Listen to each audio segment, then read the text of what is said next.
Hello दोस्तों, नमस्कार। मैं आदित्य कुमार आपका फिर से एक बार स्वागत करता हूं हमारे इस चैनल में। और आशा करता हूं आप सब ठीक होंगे, अच्छे होंगे, स्वस्थ होंगे। और आज हम हिंदी का एक और टॉपिक, पर्यायवाची शब्द, सिनोनिम्स वर्ड, आज थोड़ी सी इंग्लिश भी है इसमें, तो पर्यायवाची शब्द, सिनोनिम्स वर्ड, ये लेके चलेंगे और जानेंगे कि आखिर पर्यायवाची शब्द होते क्या हैं।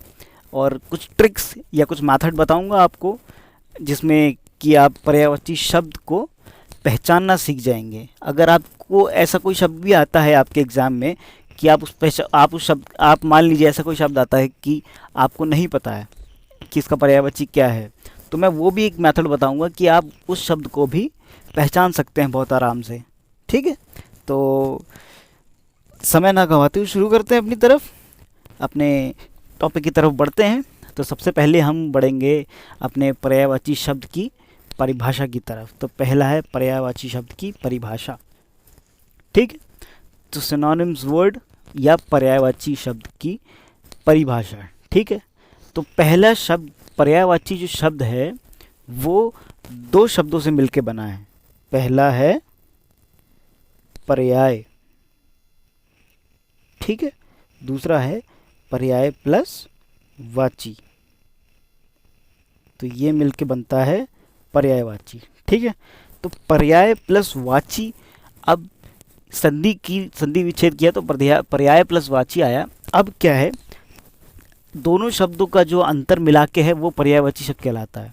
दोनों शब्दों के जो अलग अलग अर्थों को मिला के पर्यायवाची शब्द कहलाता है। अब क्या है, जो पर्याय शब्द है उसका अर्थ क्या होता है, समान, तथा वाची शब्द, पर्याय शब्द का अर्थ होता है समान, तथा वाची शब्द का अर्थ होता है बोले जाने वाले। मतलब समान बोले जाने वाले, समान अर्थ के बोले जाने वाले कह सकते हैं। जो समान अर्थ होता है जिन शब्दों का, वो पर्यायवाची शब्द कहलाते हैं एक दूसरे के। जैसे आगे आप पढ़ेंगे कि अर्थात जिन शब्दों का अर्थ एक जैसा होता है उन्हें पर्यायवाची शब्द कहते हैं। मतलब जो भी ऐसे शब्द हैं जिनका अर्थ एक ही है, जिनका अर्थ समान है, उन्हें हम पर्यायवाची शब्द कहते हैं। हाँ, यहाँ देखिए, इसे हम ऐसे भी कह सकते हैं, जिन शब्दों का अर्थ समान होता है, जिन शब्दों के अर्थ में समानता होती है उन्हें पर्यायवाची शब्द कहते हैं। मतलब जिन शब्दों के अर्थ में समानता होती है उन्हें पर्यायवाची शब्द कहते हैं। मतलब ऐसे जो भी शब्द हैं जिनके अर्थों में जो कि है समानता है, तो उन्हें हम पर्यायवाची शब्द कहेंगे। दूसरे अर्थ में समान अर्थ वाले शब्दों को पर्यायवाची शब्द या समानार्थक शब्द कहते हैं। समानार्थक भी वही है, समान अर्थ वाले शब्द। ठीक है, जैसे सूर्य, दिनकर, दिवाकर, रवि, भास्कर, भानु, दिनेश, इन सभी शब्दों का अर्थ है सूरज। तो ये इन सभी शब्दों का अर्थ सूरज है, तो मतलब इन सभी शब्दों, ये सारे जो शब्द हैं ये समानार्थक शब्द हैं। मतलब इन सारे शब्दों का जो अर्थ है वो समान है। ठीक है, इसी प्रकार ये सभी सूरज के पर्यायवाची शब्द कहलाए जाएंगे। ठीक है, तो ऐसे जो भी शब्द हैं जिनका अर्थ जो कि है वो समान होता है, जितने भी शब्द होंगे जिनका जो अर्थ है जी वो कि समान होगा, तो उन्हें हम समानार्थक शब्द या पर्यायवाची शब्द कहेंगे। ठीक है, तो चलिए अब अपने शब्दों की तरफ चलते हैं। कुछ अब सिर्फ डेफिनेशन से काम चलता नहीं है ना, तो हम लोग शब्दों की प्रैक्टिस करेंगे। बाकी और जो ट्रिक मैं जो समझा रहा था कि वो ट्रिक बताने की कोशिश करूँगा आपको शब्दों की मदद से। ठीक है, तो अपने शब्दों की तरफ चलते हैं। तो यहाँ है, देखिए कुछ महत्वपूर्ण पर्यायवाची शब्द। ठीक है, तो पहला जो हमारा शब्द है वो है अतिथि। अतिथि मतलब मेहमान, अभ्यागत, आगंतुक या पाहुना। ठीक है, तो अतिथि एक शब्द है जिसके और समानार्थक शब्द जो हैं मेहमान, अभ्यागत, आगंतुक या पाहुना। तो ये शब्द हैं, इनका भी अर्थ अतिथि ही होता है या मेहमान होता है। ठीक है, समानार्थी शब्द हैं। अब आप देख सकते हैं, जैसे यहाँ पे लिखा हुआ अतिथि, मेहमान, मान मतलब इज्जत की बात होती है। ठीक है, इज्जत मान होता है। अभ्यागत मतलब ठीक है, तो इन शब्दों को अगर आपको, जैसे मान लीजिए किसी शब्द का नहीं आता है, तो आप जैसे मान लीजिए नीचे शब्द दूसरा दे रखा है अलंकार, तो अलंकार जो से अपने को अलंकार पिछली कई वीडियो में पढ़ा, अलंकार पढ़ा था, तो उसके जो पर्यायवाची शब्द है वो है आभूषण, भूषण, विभूषण, गहना या जेवर। ठीक है, जेवर।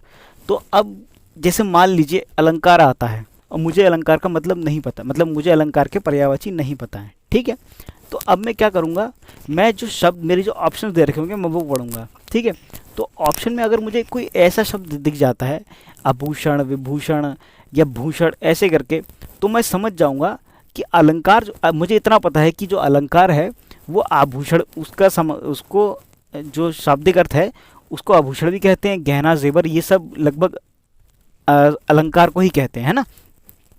तो अगर मेरे शब्दों में दिया गया कोई ऐसा शब्द होगा मिलता जुलता, तो मैं उसको टिक कर दूंगा। मतलब क्या है, अगर आपको नहीं पता है कि किसका पर्यायवाची शब्द है, तो आप ऑप्शंस में जाइए और ऑप्शन के हर शब्द का मतलब समझने की कोशिश करिए।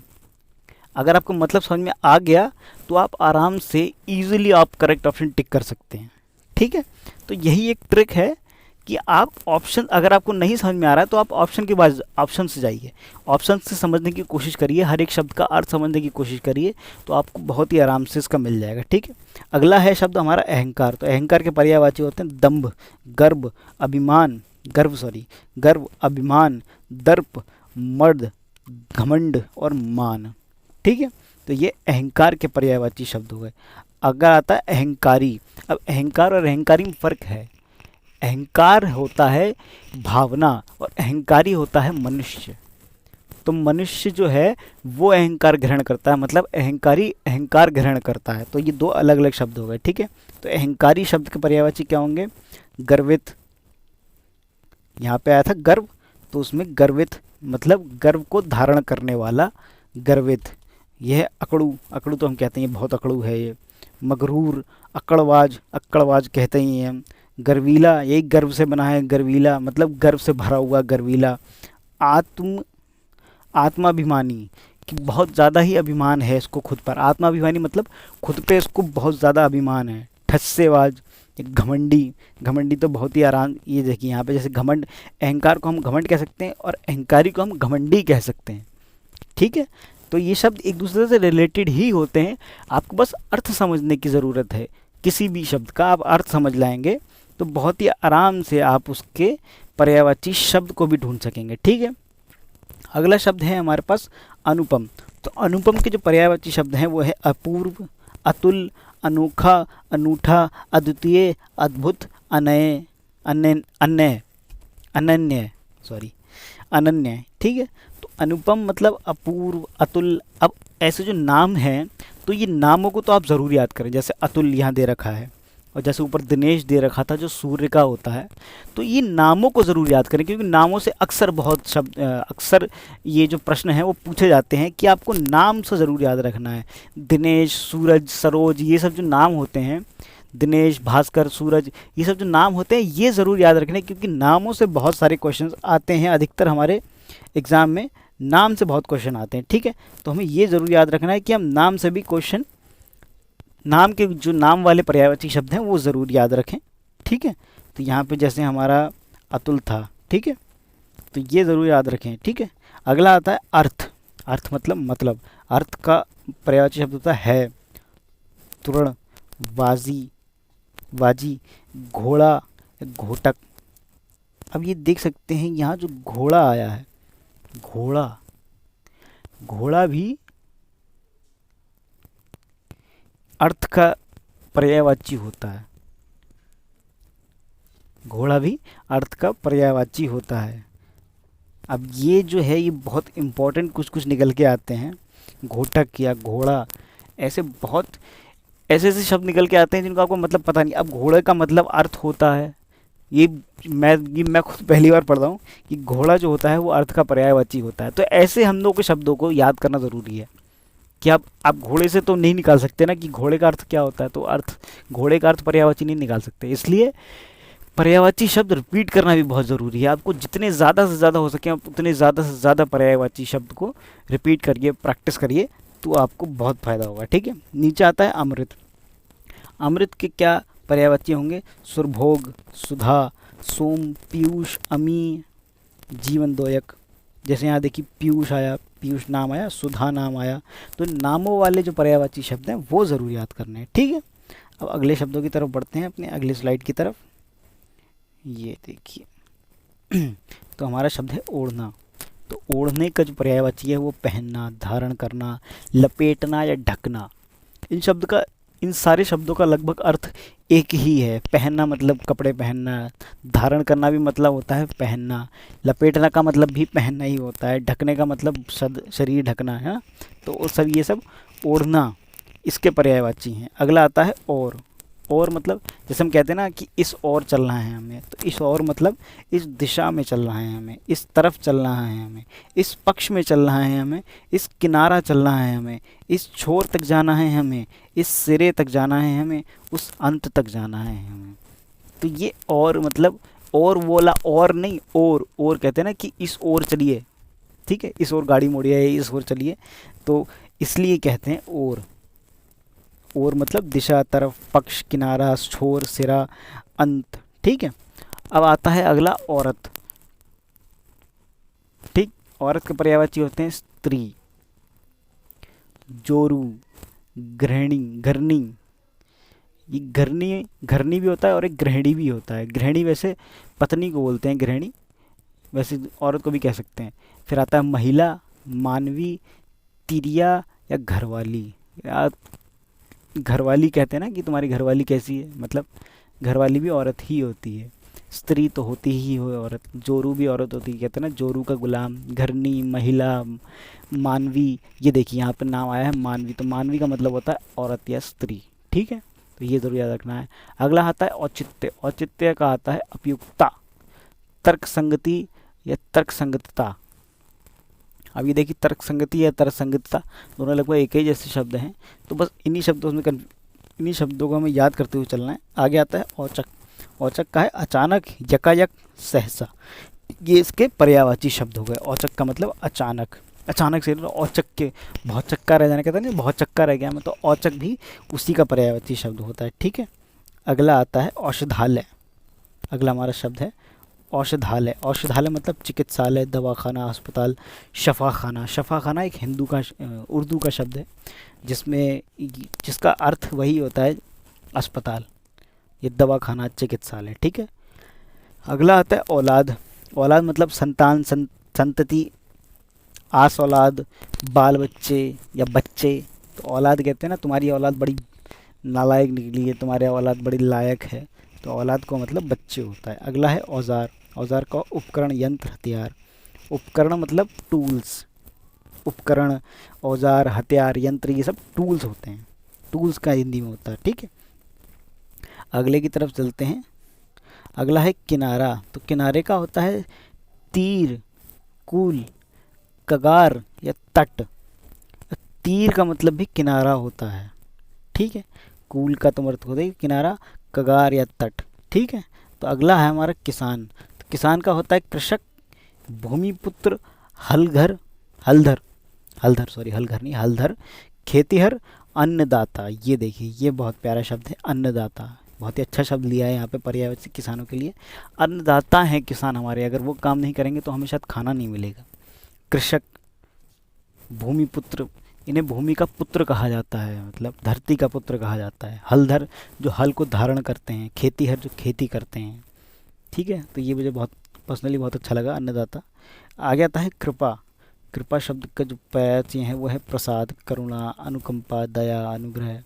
तो ज़रूरी नहीं है कि प्रसाद, अब जैसे जैसे कृपा का ये सब है तो प्रसाद के भी तो ये सब हुए ना, तो ज़रूरी नहीं है प्रसाद के तौर पे आपको लड्डू ही मिले। प्रसाद के अगर तौर पे आपको कृपा, करुणा, अनुकंपा, दया, अनुग्रह भी मिल सकता है, आशीर्वाद भी मिल सकता है। ठीक है। आगे आते किताब। किताब का तो पोथी, ग्रंथ, पुस्तक। पोथी, ग्रंथ, पुस्तक, ये सब किताब के पर्यायवाची हैं। अगला है कान। कान का होता है कर्ण, रुति, रुतिपटल, श्रवण, स्रोत, रुतिपुट, श्रुतिपुट सॉरी श्रुति, श्रुतिपटल, श्रवण, स्रोत और श्रुतिपुट। ठीक है। तो ये सब हो गए कान के पर्यायवाची शब्द। आगे की तरफ बढ़ते हैं, वो मैं बाद में देख लूँगा। आगे की तरफ बढ़ते हैं तो पहला है कोयल। कोयल का है कोकिला। कोकिला भी एक नाम है। पिक, एक मिनट, पिक, बसंत दूत, सारिका, कुहुकिनी, वन प्रिया, ठीक है। कोयल को वन प्रिय बोलते हैं, मतलब वन की प्रिय होती है ये कोयल। अगला आता है कृष्ण।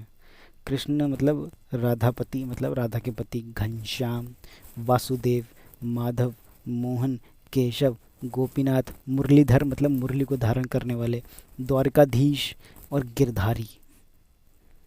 ठीक है, तो ये सब कृष्ण जी के पर्यायवाची शब्द हैं। कुत्ता मतलब शवा, श्वान, कुकुर, शुनक या सरमेव। देखिए कुत्ते को भी क्या क्या बोलते हैं। आगे चलते हैं अपने और शब्दों की तरफ। आगे आता है खग। तो खग का हो गया पक्षी, द्विज, अंडज, शकुनी या पखेर, पखेरु। शकुनी याद है आपको, महाभारत में जो मामा श्री, उनका नाम भी शकुनी ही था। तो पखेरु, तो उनके शब्द का अर्थ है, मतलब है पक्षी या खग। ठीक है, तो अगला है शब्द हमारे पास खंबा। उसका होता है स्तूप, स्तंभ या खम्भ। खंबा वो वाला खंबा नहीं है, दूसरे खंबे की बात हो रही है। खंबा बिजली के खंबे जो होते हैं हमारे पास होते हैं।